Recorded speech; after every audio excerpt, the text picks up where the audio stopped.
Vector का एक ऐसा क्वेश्चन जो एग्जाम में 100% आने की पॉसिबिलिटी होती है, जो उसी क्वेश्चन को सॉल्व करने का कोशिश हम करने वाले हैं। एंड आप सभी बहुत ही ध्यान से सीखोगे तो ये क्वेश्चन भी आपके लिए बहुत आसान होने वाला है। कैसे, आइए देखते हैं। यूनिट वेक्टर में फाइंड आउट करना है कब, जब एक ए वेक्टर हमारे सामने गिवन है।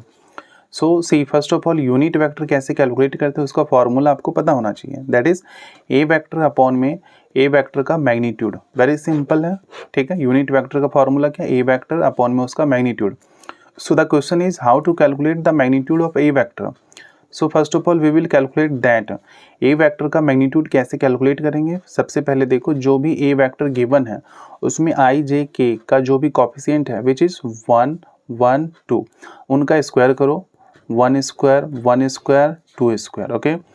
उनको ऐड करना है एंड रूट करना उनका, ठीक है। तो इसको जब सिंप्लीफाई करोगे यू विल गेट 1 का स्क्वायर 1 प्लस 1 का स्क्वायर 1 प्लस 2 का स्क्वायर 4।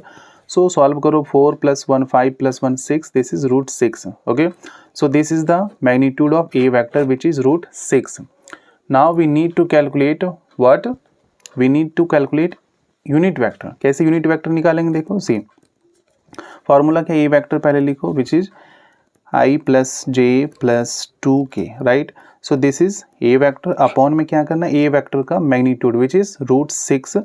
तो रूट 6 को इसके अपॉन में लिख दो।